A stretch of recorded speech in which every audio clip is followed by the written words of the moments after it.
जी के भी दस्तखत थे। जहां साहब नहीं है यहां पर मौजूद, लेकिन उनका समय देने के बजाय पावती तक नहीं मिली हम लोगों को।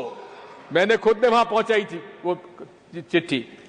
ये सब काम चालू हुआ है माननीय राजीव कुमार जी के चुनाव आयुक्त बनने के बाद।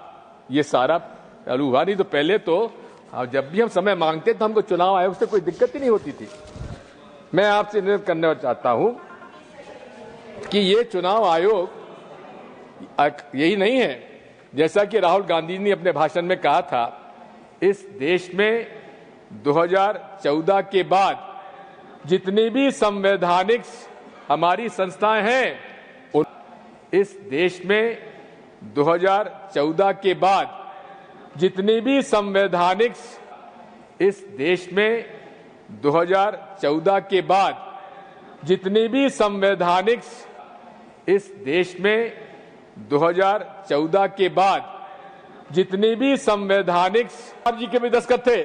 जहां साहब नहीं है यहां पर मौजूद, लेकिन उनका समय देने के बजाय पावती तक नहीं मिली हम लोगों को। मैंने खुद ने वहां पहुंचाई थी वो चिट्ठी। ये सब काम चालू हुआ है माननीय राजीव कुमार जी के चुनाव आयुक्त बनने के बाद। ये सारा चालू हुआ, नहीं तो पहले तो जब भी हम समय मांगते तो हमको चुनाव आयोग से कोई दिक्कत ही नहीं होती थी।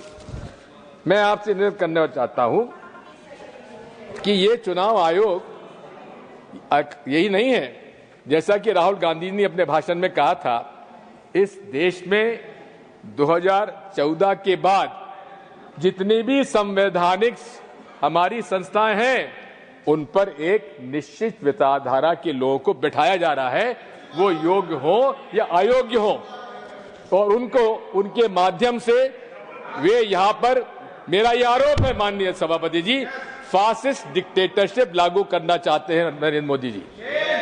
और ये उदाहरण है, हिटलर भी चुनाव जीत के आए थे, मुसोलिनी भी चुनाव जीत के आए थे, लेकिन अंत में सारे संवैधानिक संस्थाओं पर कब्जा कर उन्होंने फासिस्ट डिक्टेटरशिप कायम की।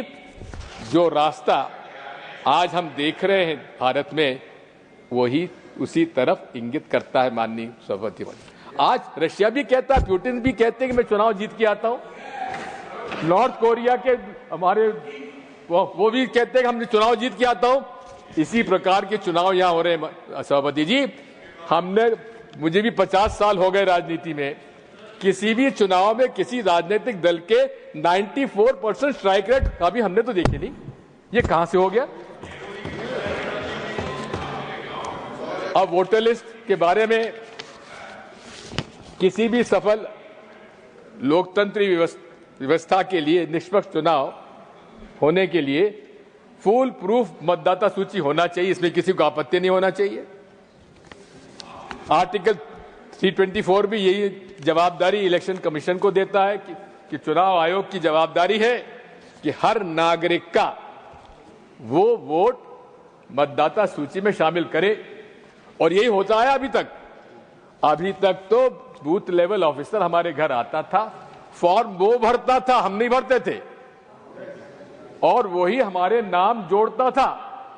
अब ये एसआईआर कहां से आ गया? हमसे नागरिकता के प्रश्न पूछा जा रहा है, हमारे दादा बाप दादा का पूछा जा रहा है कि इनका मतदाता सूची में नाम था कि नहीं था। अरे कई हमारे ऐसे परिवार है जिन्होंने मैट्रिकुलेशन नहीं किया, ना उनके बाप ने किया, ना दादा ने किया, उनसे मैट्रिकुलेशन का सर्टिफिकेट मांगा जा रहा है। क्या ये उसकी नागरिकता का चयन हो रहा है या मतदाता की सूची बन रही है? मैं आपसे अनुरोध करना चाहता हूं कि just 1 second, you refer to the name of a specific person who is not a member of this house. Okay, fine, Rajiv Kumar sir, पूर्व चुनाव आयोग, brought it to your notice, that's all. इनके पहले के पूर्व के चुनाव आयोग एक्सेप्टेड सर। समरी रिवीजन का जो इशू है, ये भी मैं समझता हूं इसकी आवश्यकता नहीं है। जब हर साल माननीय चुनाव आयोग एक साल में 4 बार समरी रिवीजन करता है, तो फिर एसआईआर की आवश्यकता क्या है? मैं आपसे निवेदन करना चाहता हूं, अब ये एसआईआर का निर्णय भी किसने लिया ये भी मालूम नहीं है। इसके 2 आरटीआई लगे। आरटीआई एक्ट के अंतर्गत 30951, 30952। अंजलि भारद्वाज हमारा एक सिविल सोसाइटी एक्टिविस्ट है, उन्होंने आरटीआई लगाए। एक आरटीआई लगाया कि भाई 2025 का एसआईआर पूरे प्रांतों में करा जा रहा है, उसका कोई फाइल पर आदेश हुआ है कि नहीं हुआ है। लेकिन उसका जवाब क्या आया सीपीओ का, उनका जो अफसर होते हैं इलेक्शन कमीशन के, कि इस प्रकार का कोई हमारे पास फाइल पर आदेश नहीं है एसआईआर 2025 कराने का। फिर उनका दूसरा था, आपने बिहार में एसआईआर कराने का निर्णय जब लिया तो क्या उसमें आपने कोई इसमें आदेश किया है? फाइल पर कोई आदेश नहीं हुआ। मैं निवेदन करना चाहता हूं कि अब वोट चोरी की बात है, वोट चोरी की बात सामने है, चारों तरफ हमको देख ही रहे। कर्नाटक, हरियाणा, महाराष्ट्र में अनेक प्रमाण राहुल गांधी जी ने दिए। अब ये भी एक चिंता का विषय है कि एक व्यक्ति के 3-3, 4-4 जगह 25-25, 50-50 जगह नाम जुड़े हुए हैं। बड़ी आसानी से डुप्लीकेशन सॉफ्टवेयर के उपयोग से बड़े आप 1 मिनट में सारे नाम पता लगा ले।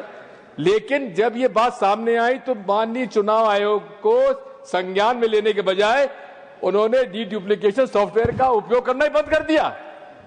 आखिर ये पक्षपात नहीं तो और क्या है माननीय सभापति महोदय? मैं सुझाव देना चाहता हूं। एक अभी तो क्या है कि जिस दिन चुनाव की घोषणा हुई उसके बाद वोटर लिस्ट उम्मीदवार को दी जाती है, लेकिन प्रिसाइडिंग ऑफिसर को जिस दिन वोटिंग होता है उस दिन अलग लिस्ट दी जाती है, जिसको वोटर लिस्ट के अलग मिलती है, जबकि उसके बीच में उस पीरियड में डिलीशन और एडिशन का अधिकार क्यों आपने दिया हुआ है? जिस दिन आपका ये कोड ऑफ कंडक्ट लगता है उसी दिन उसको फ्रीज कर देना चाहिए, मेरा सुझाव है। Model of code of conduct काहे के लिए करते हैं आप? Model of code of conduct का हर पहलू पर आप पक्षपात कर रहे हैं। अब आप बताइए, नरेंद्र मोदी जी, उनका नाम तो मैं ले सकता हूं ना, प्रधानमंत्री जी, कर्नाटक में वोट का कहते हैं, कर्नाटक के मतदाता भाइयों और बहनों बजरंगबली का नाम लो और भाजपा को बटन दबा दो। ये model of code of conduct में पूरी सब आता है कि नहीं आता है? आप बताइए। दूसरा, हर भाषण में मुसलमान, शमशान, कब्रिस्तान, हिंदुस्तान, पाकिस्तान, क्या मॉडल कोड ऑफ कंडक्ट में नहीं आता? क्या सेक्शन 123, 125 रिप्रेजेंटेटिव पीपल एक्ट का उल्लंघन नहीं है? पुलवामा के शहीदों से, युवकों से वोट मांग रहे हैं राजस्थान में और उनको नोटिस तक नहीं दिया गया। ये क्या पक्षपात नहीं है? अब पक्षपात दल बदल हुआ महाराष्ट्र में। सामान्य तौर पर जब भी पार्टी का विभाजन होता है तो उस पार्टी के सिंबल को फ्रीज कर दिया जाता है, लेकिन वहां पर शिवसेना का चुनाव चिन्ह शिंदे जी को दे दिया और एनसीपी का चुनाव चिन्ह अजीत पवार साहब को दे दिया। क्या ये पक्षपात नहीं है? आखिर ये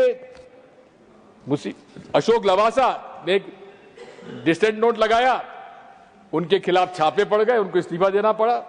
इसी प्रकार से जैसा पूर्व वक्ताओं ने कहा है, मेरा आपसे अनुरोध है कि ये डायरेक्ट कैश बेनिफिट ट्रांसफर की योजना के बारे में थोड़ा विचार करना चाहिए। दौरान चुनाव के तेलंगाना, तमिलनाडु में तो चुनाव आयोग ने रोक दिए, लेकिन बिहार में उन्होंने तो यहां तक भी इस बार इतने लोगों को 10 लाख, इतने 10 लाख, इतने लोगों को इस तरह से बांटा है हर वोटिंग के दिन तक। इसमें पूरा इस तरह से एंटी डिफेक्शन लॉ, अरे हमारे विधायकों को तोड़ तोड़कर उन्होंने सरकारें बना ली, एंटी डिफेक्शन लॉ लागू नहीं हुआ। मेरा सुझाव माननीय सभापति जी, जो पार्टी से डिफेक्ट करके जाता है उसको 6 साल तक के लिए चुनाव लड़ने से उसको रोका जाए। मैं रजिस्ट्रेशन ऑफ पॉलिटिकल पार्टीज की भी बात